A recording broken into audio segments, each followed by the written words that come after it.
Are you satisfied with your understanding of sustainability? If you are not, imagine a journey together, a pluralistic one, with academia, innovators, startups, NGOs, all looking for solutions to the greatest challenge of our time. My name is Samuele Tini, and this is the Sustainability Journey. Welcome to this special episode. Today, it is a different setting. We are in the middle of the rainforest in Kakamega. We have the pleasure to have the co-founder of one of the best in the world, B Corp, which is based in Kenya, which maybe for many people is not the place, because as we know, many of the B Corp are based in the States or Europe. And we see how also we will discuss with him the challenges and the whys he has decided to undergo, the certification, and which were the challenges that he wants to resolve with this entrepreneurial journey. I'm very pleased with these wonderful settings, with the birds and the water, to welcome Anton Espira, who is the co-founder of Eco2Librium. Thank you, Anton, to be here, and thank you for this wonderful setting. Thank you so much, Samuel. You're welcome, and it's a pleasure to have you here, especially in this rainforest setting, and it's good that you can see the work we do in the actual context where we do the work. So thank you so much. I'm really happy to be here to be speaking to you. Thank you, Anton. It's really amazing being here. So, I want to ask how you ended up here. We are here surrounded by trees. We have seen the work on the field that you are doing. How you ended up here? What is your journey that took you here where you're standing now? That's an interesting story. So this is home. I grew up in Kakamega. I was born in Nairobi, but I grew up here in Kakamega. So this is home. This is where my roots are. We founded Eco2Librium almost by accident. My co-founder, Mark Lang, and myself both had the same interest in mind, and that was how to conserve Kakamega Forest, where we're sitting here, how to conserve it in a sustainable way while creating value in the process.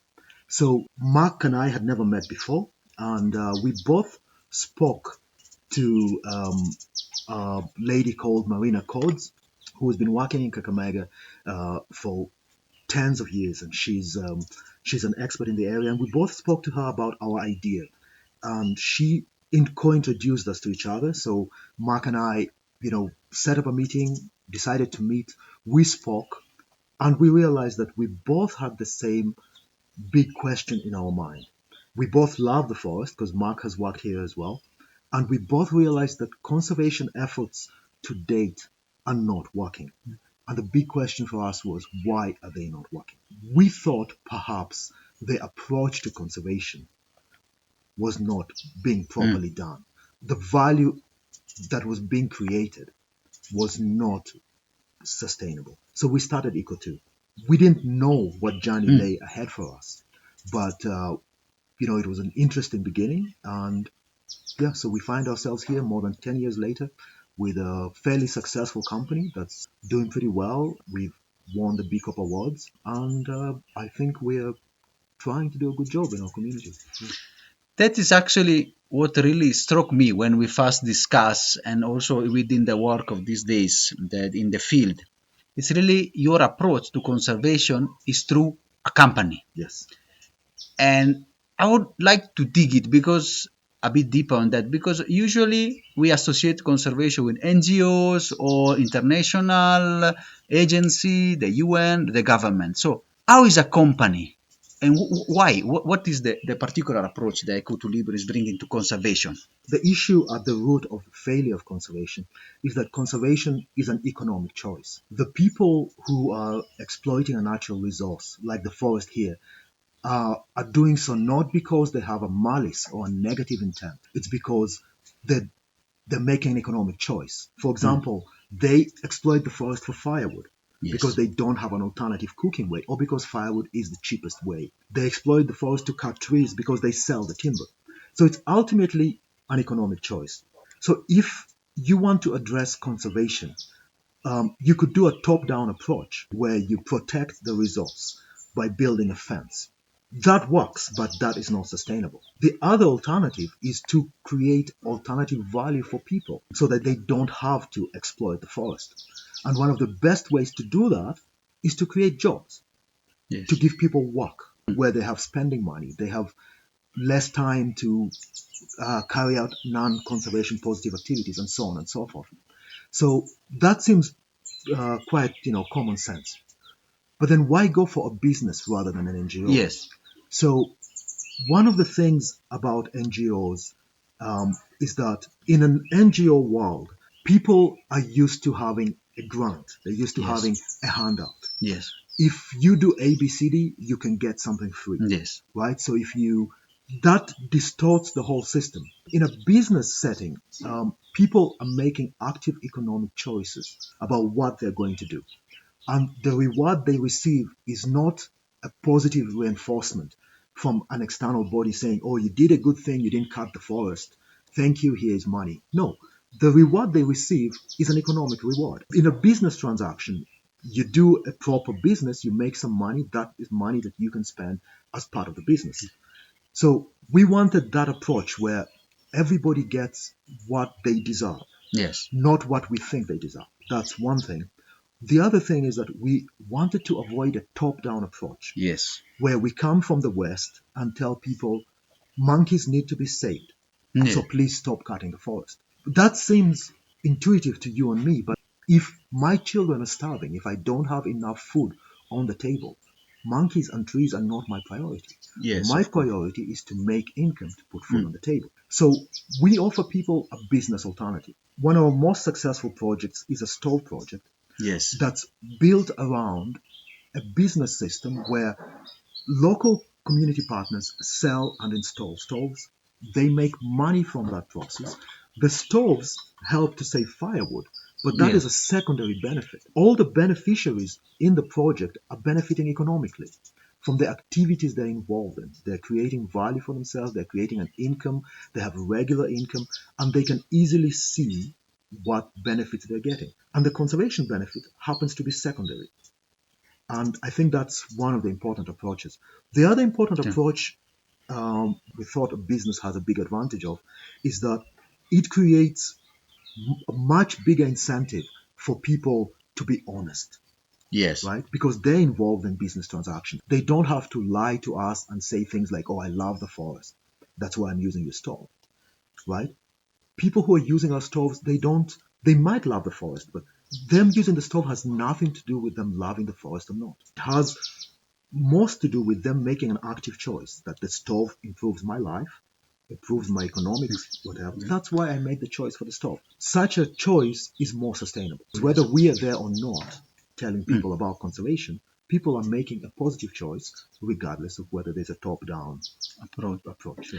Because that is what the discussion, it's not just the usual project that top down is just awareness, but if you anchor that with economic benefits, as you said, you made stick rather than just, coming there, oh, we love the forest, put a banner, and then that's it. I want to dig it a bit more, you have mentioned the stove, how your model works. I mean, which are the main activity that Eco2Librium is doing? Okay, so the main activity, so the stove project is supported by carbon credit revenue. We basically work with local communities who manufacture and sell the stoves. What Eco2Librium does is that we calculate the emission reductions associated with the stoves, and we sell those as carbon credits. Yes. And that revenue supports the stove project. In essence, what carbon credits let us do is subsidize the stove enough for people to adopt. So our stove project is heavily reliant on carbon credits.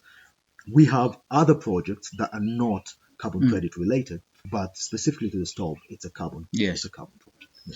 That's maybe before going to the others, I want to ask you about this because there has been some debates especially even recently, Greenpeace calling for the end of all carbon market and carbon credit. Which is your perspective on that and how you can respond, to such calls based on your long experience on the ground and the impacts you are making? That's a complicated issue. The carbon credit is pretty big. Carbon credit market is pretty big, and it's got a whole variety of players, right?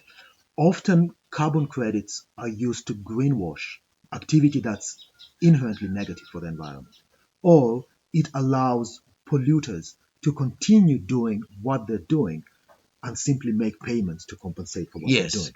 So that is a challenge.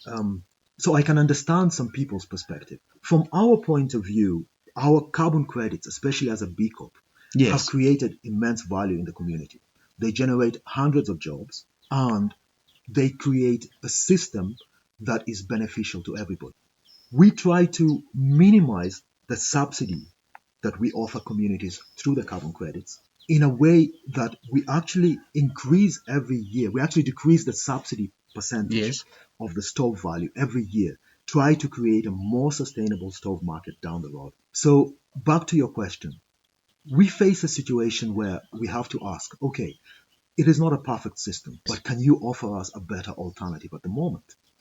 If there's a better alternative to work with in scenarios such as ourselves, we will be happy to take that alternative. But right now, I ask myself, how can we install the tens of thousands of stoves that we have installed in local communities without carbon credit subsidy? That's actually a very good question. So it's, as usual, it's not black and white, It's not.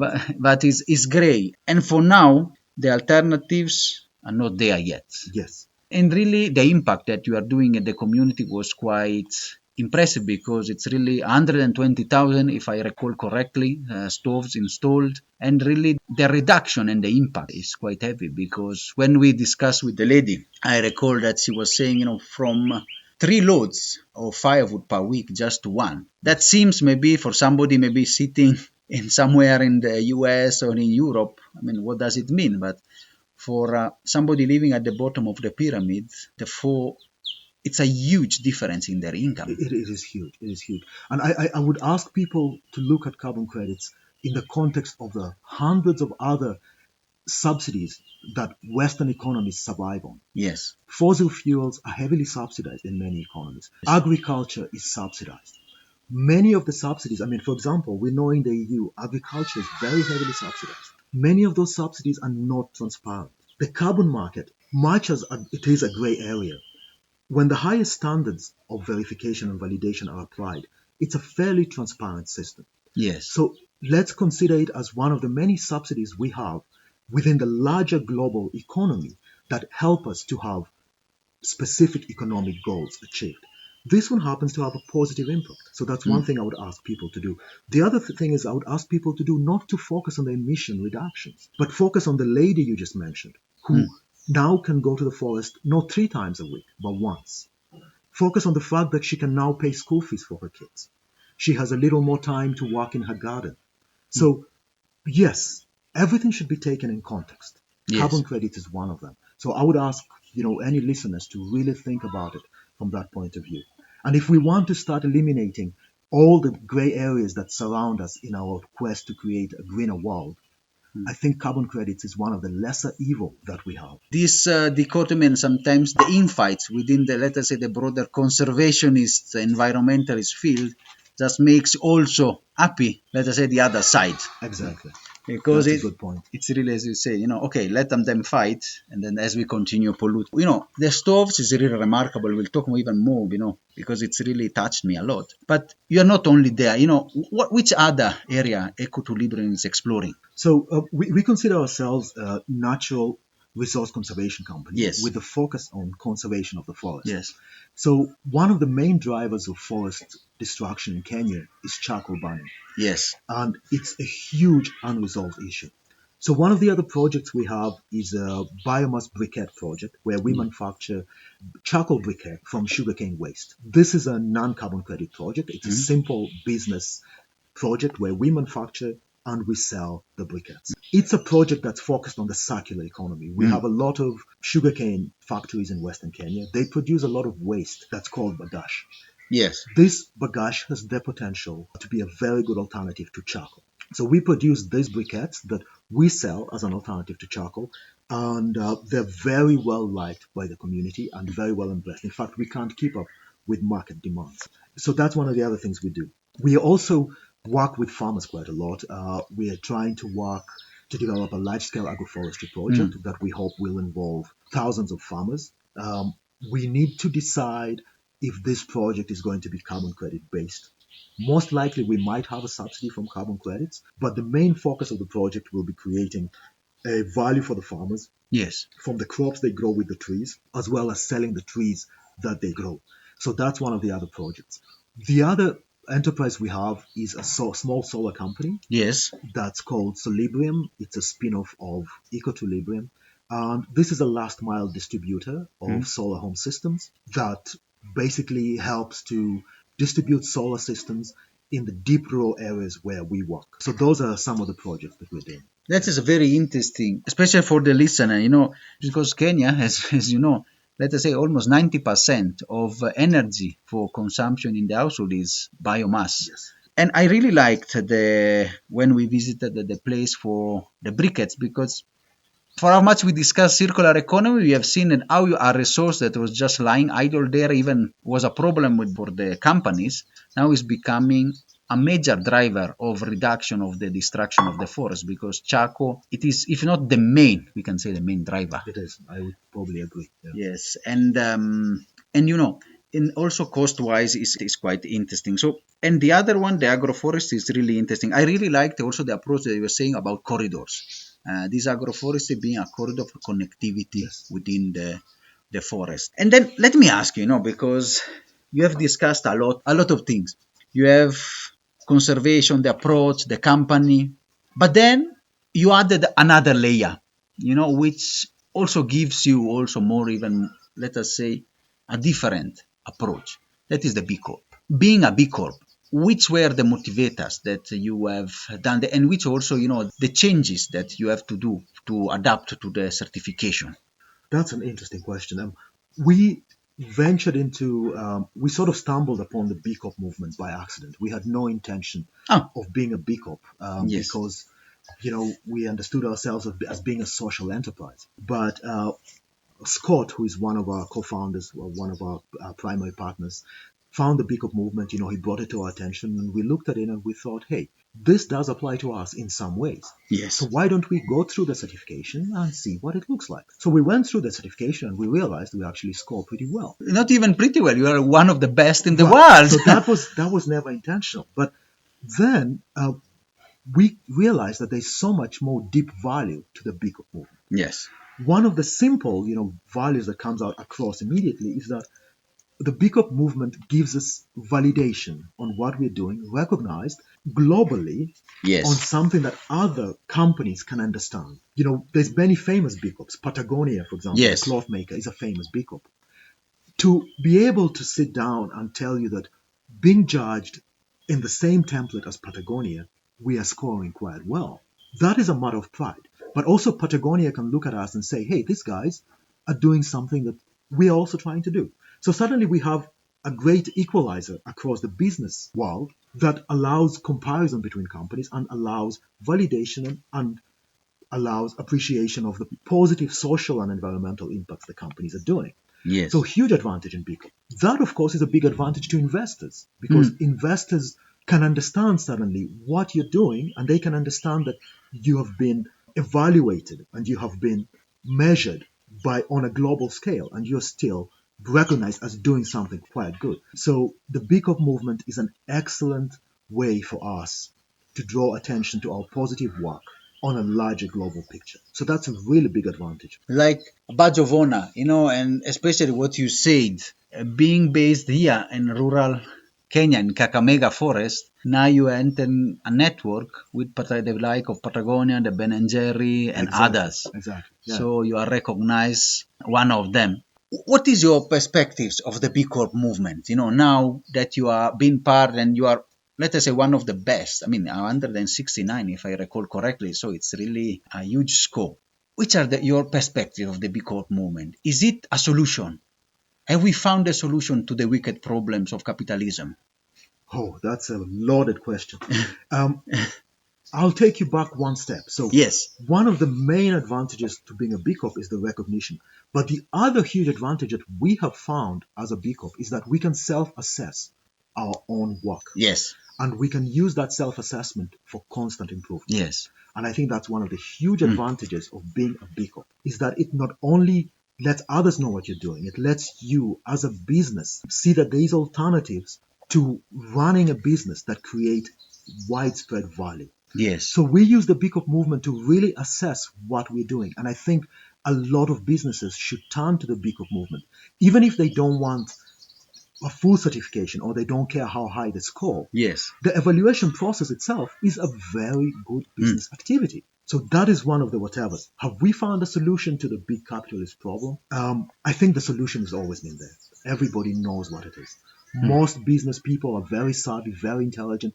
They know ways that they can improve their business. Yes. Perhaps one of the good things about the B Corp movement is that it formalizes this system. It allows business owners and business, and shareholders and employees to see that there is a way that they can continue their business activities while also having a positive impact. So we don't have, just like carbon credits, capitalism is not a black and white evil versus not evil system. Yeah. Anything we do, we can create value in it. Our interactions with human beings, we can create value in our interactions. How we speak to anybody on the street, we can choose to make it positive and negative. We can choose to run our businesses in ways that create positive value for shareholders or positive value for every single stakeholder, including our employees.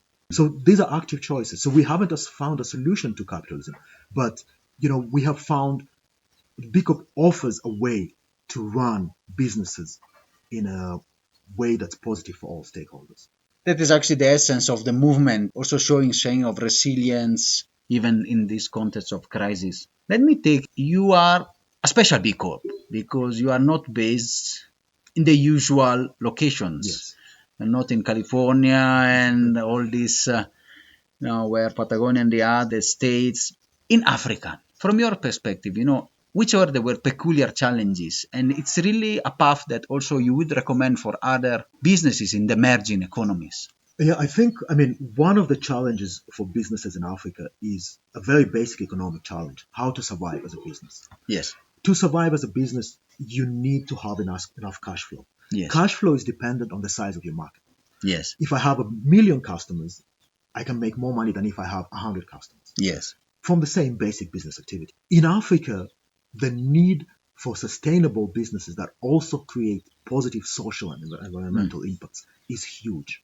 Yes. Right?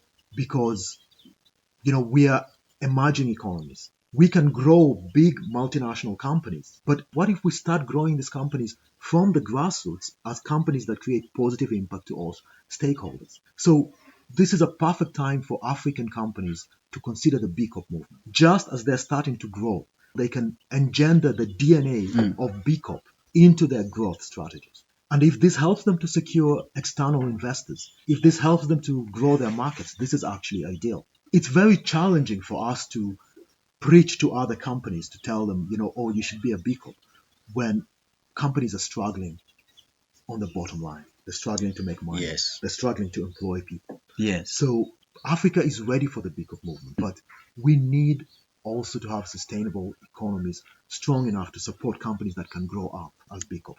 But I think B Corps are perfect for the African business environment. Yeah. No, thank you so much. I think that is a strong, positive message that you are giving. I liked the way, if you build up now in the growth phase, the idea and the principle of the B Corp movement, I think you really make a change and also the way, and you would avoid maybe some of the mistakes that were done in the past in other areas of the world during the economic transformation, which will be needed. It's really interesting, and I think we will talk with you hours and hours, especially in this wonderful setting, surrounded by the nature and the animals and the birds, the monkeys jumping. From all your journey, 10 years journey, more than 10 years, what's 11 years, correct? Yeah. With Eco2Librium and now the Solibrium, the energy needs. Which is a message that you want to leave? Can you, and which is the evaluation of this journey? And how do you see also the future for your company? I'll start with the future. Yes. The future is always challenging, right? To survive as a business, you need to innovate. You need to continue to be relevant to your customers. We're in a very quickly changing community and society. Yes. As African societies grow and become more affluent, Yes. people are changing very quickly. And of course, they're moving towards Western style of consumerism and all that kind of stuff. So a lot of the work we're doing right now, so for example, with the stoves, we know that this has a finite lifetime. Yes. So the company needs to innovate. Big challenge for us is to stay relevant to our customers and to our communities, while to continue to do positive for the environment and for our stakeholders. So our future holds challenges, but it holds a lot of innovation. And if we take advantage of all our lessons in the past, we have the potential to actually grow significantly, both locally within our community here and in Kenya as a whole. So we're looking forward towards that. We're looking forward towards new projects, new business enterprise. That's about the future. What is the message I want to give? It's always hard to have a specific message, right? Yes, of course. We are not saviors that we came into the business world thinking that if you do A, B, C, D, you get a beautiful result. We have No adopted, silver bullets. Yes. Exactly. We have adapted every day. We have changed every day. The main message I would say is that anything we do, we can do in a positive way. Yes. Right? I said that earlier. And business right now has the potential for amazing transformation globally. You realize that over the last 50 years, the main driver of global interaction now is business. It's no longer diplomacy. The people who talk to us, who travel around the world, they're business leaders, right? So businesses are becoming incredibly powerful, both globally and locally. And businesses can take an opportunity right now to have a positive impact on everything they do. My message to my fellow entrepreneurs and everybody else, to all the stakeholders, is let's just do things a little bit better. We don't have to transform everything completely. Yes. But we can seek a positive impact in everything we do, whether it's from the salaries we pay our employees, or from our environmental impact, from how we reduce pollution within the business, Yes. all those kind of things. Just try to drive the direction of businesses in a more positive way. I think also nature is responding to your call. You have seen some big birds moving, and the ibis is discussing and is with us. It's agreeing with me. Yes. So the forest is saying yes. I really like what you said, and we really wish that, as you said, stay relevant, stay positive, and really drive innovation.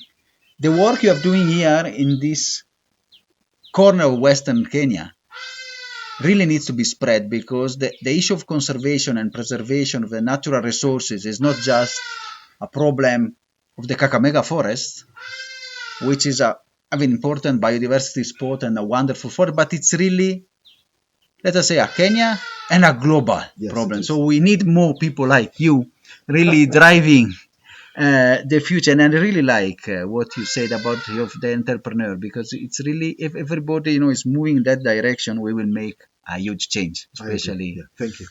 Anton, I want really to thank you for your time, and I'm sure we'll have other conversations in the future, because it's really interesting the work you're doing, and I really wish you, your team, which is wonderful on the field, and E.23 a great success. And even I'm looking forward for more innovation from you to really solve the issues of communities and the problem that they are hindering them, together with the conservation. So thank you so much, Anton. I'm really grateful. Thank you as well. Thank you for taking the time to speak to us.